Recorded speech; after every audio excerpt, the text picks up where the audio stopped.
Hello dear students, let us study the remaining part of lesson number 16, Natural Resources of Standard 7th. So let us begin.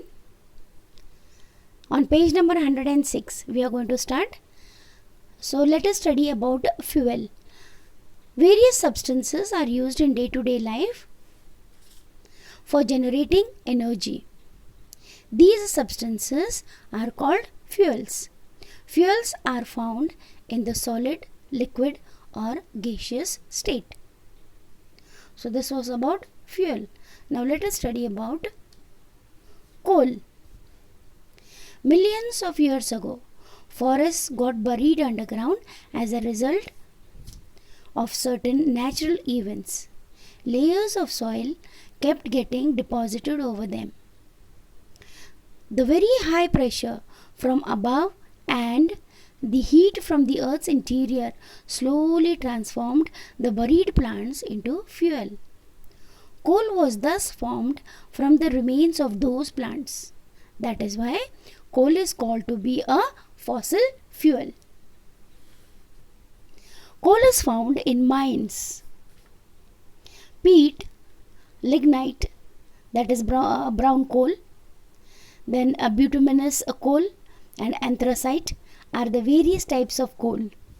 Anthracite is the coal of the highest grade. Coal is, in a way, a storehouse of carbon. It is burned to obtain heat energy. Coal is used as fuel. It is used as a fuel in thermal power plants as well as to run boilers and railway engines. Coal is also used as fuel for cooking and for baking bricks in kilns on a large scale. The gaseous fuels, producer gas and water gas, are obtained from coal. Coal as an energy resource contributes greatly to industrial development.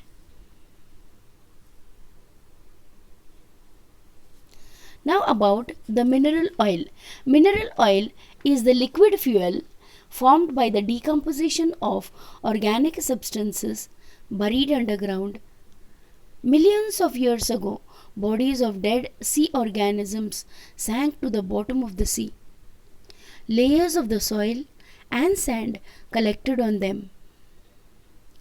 Due to high pressure and temperature, the remains of the dead organisms were transformed into mineral oil. The underground mineral oil is extracted through oil wells. Mineral oil is found mainly in oil sands, shale, sandstone and limestone at a depth of about 1000 to 3000 meters. Mineral oil is also known as petroleum or crude oil. It is greenish brown in color. Petroleum is a mixture of many compounds, mainly of the hydrocarbon type. It also contains compounds of oxygen, nitrogen and sulfur. Petroleum is extracted through the oil wells and refined by fractional distillation to separate other components. Aviation, petrol, gasoline, diesel, kerosene, naphtha, then lubricating oil, tar are all obtained from petroleum. They are used as fuel and for production of dyes, pesticides, perfumes and artificial fibers. Now let us study about natural gas. Natural gas is an important fossil fuel. It is found associated with petroleum in underground oil wells and in some places as a natural gas alone.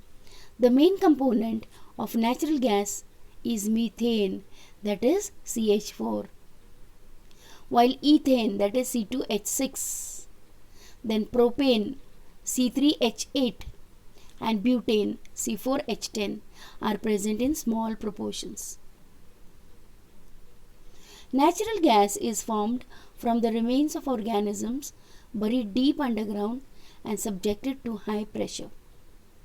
This fuel can be carried over long distances by means of a gas pipeline.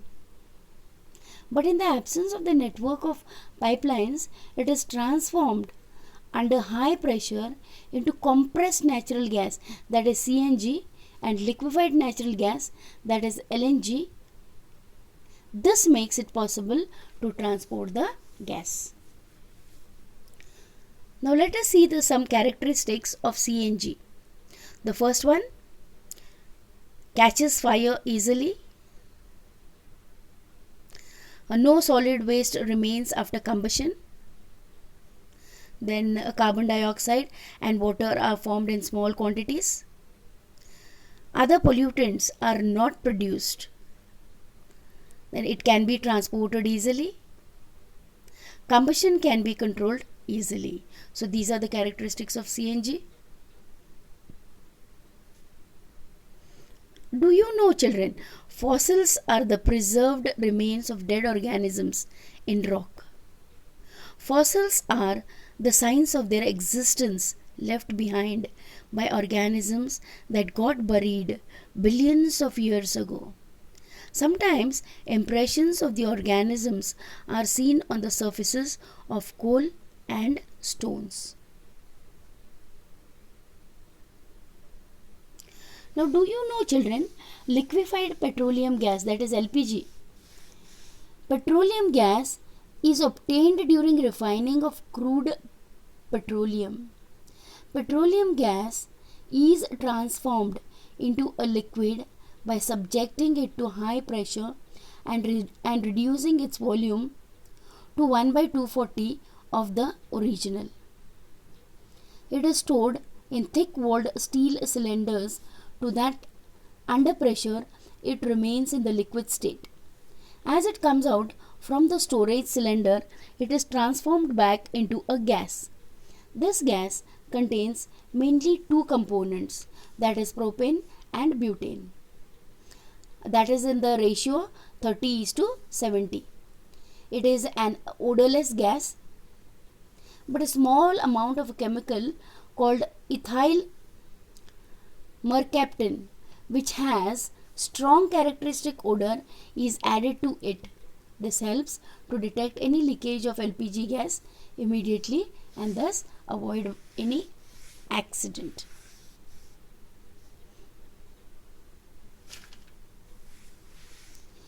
The demand for fuels has increased greatly due to the rapidly growing population, but the reserves of fossil fuel are limited.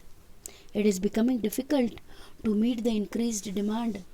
The likelihood of these reserves getting exhausted is known as the energy crisis.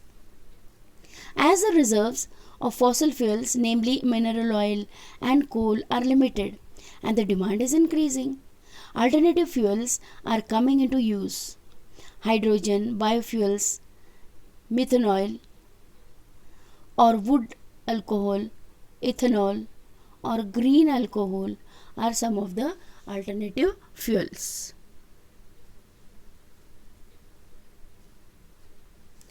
An extensive area of land covered by a variety of plants is called a forest. A forest is a natural habitat of the plants, animals and microbes also. About 30% of the total land of the world is covered by forests. Forests perform certain specific protective and productive functions. So, this was about the forest resources. Some protective functions of forest also we'll see. The first one, to reduce the velocity of water flowing over the land.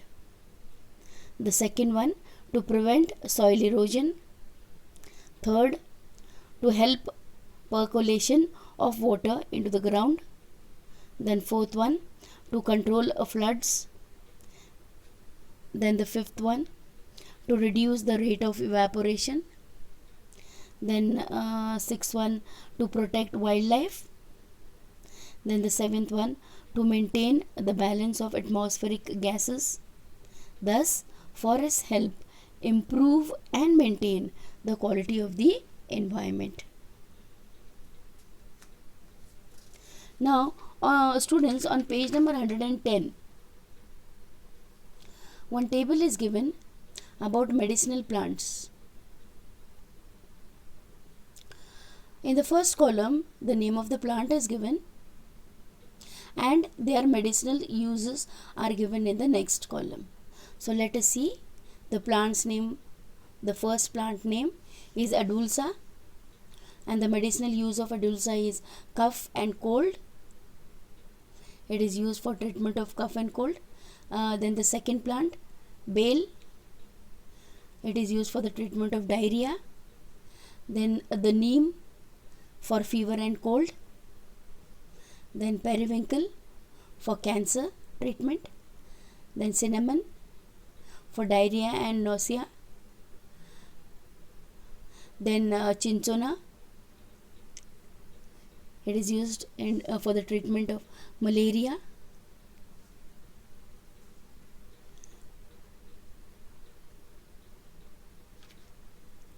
Now let us see about the wood. We get strong and durable wood as also firewood from trees like teak, mahogany, neem, acacia and subabul. Wood is used for making furniture, as you all know, farming implements and various other articles as well as in construction work. Forest wealth includes fibers, paper, rubber, gum and aromatic substances. We get fragrant essential oils from lemongrass, vanilla, kevda, vetiver, that is khas, and eucalyptus. Sandalwood and oil of eucalyptus are used for making soaps, cosmetics and incense sticks. In addition, we get various fruits, bulbs and roots, honey, sealing wax, then catechu, dyes, etc. from forests. Now students, let us see how to conserve forests. We can see young trees should not be cut. In this way we can conserve the forest. Many more trees than are cut down should be planted and looked after. The stringent restrictions, that is laws and regulations regarding use of forests, should be strictly followed. In this way we can conserve forests. Now let us study about ocean resources. Students, we have learned that oceans occupy a greater part of Earth's surface than land does. Energy can be obtained on a large scale from oceans. Sea waves at high and low tide and ocean currents are being used for generation of power.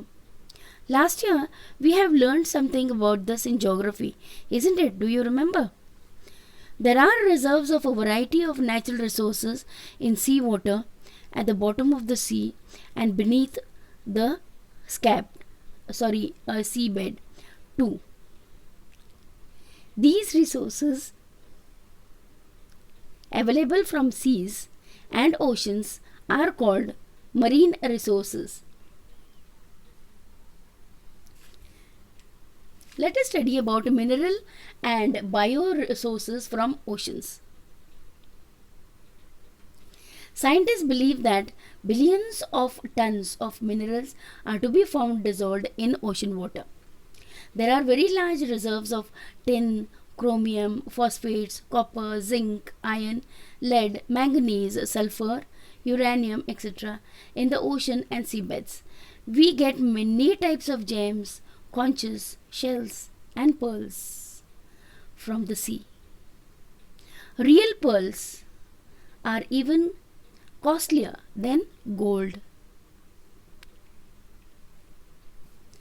There are large scale reserves of mineral oil and natural gas at the bottom of sea. We avail of these by drilling oil and gas wells.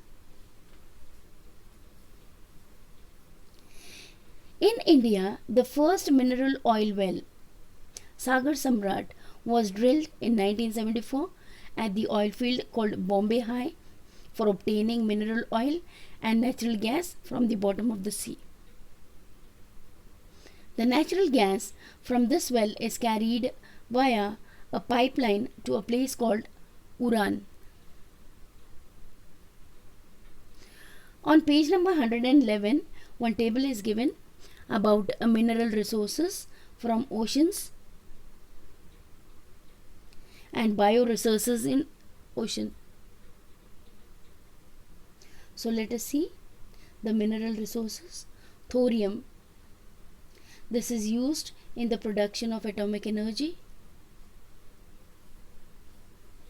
Magnesium, used in the flash bulb of camera.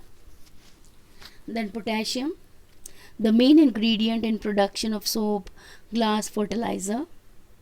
Then sodium, it is used in the production of cloth and paper. Then sulfate, used in making artificial silk.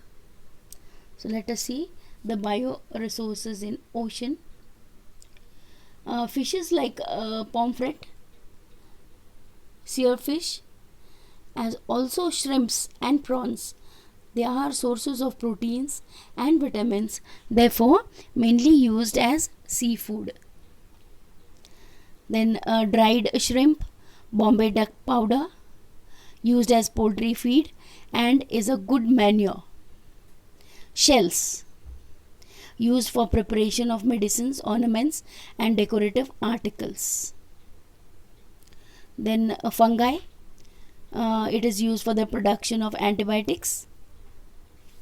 Then shark and codfish, used for producing edible oil rich in vitamins A, D and E.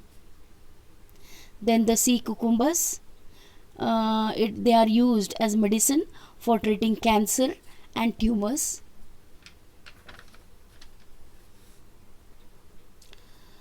Now let us see the marine occupations. These occupations are fishing, it is the main occupation. Then salt farming, a big industry. Then transport business, that is transport by sea. Then sea tourism, means of a financial income.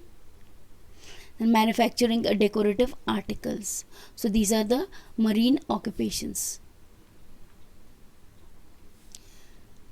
Students, always remember, natural resources are important for meeting our needs. Reserves of some resources are limited.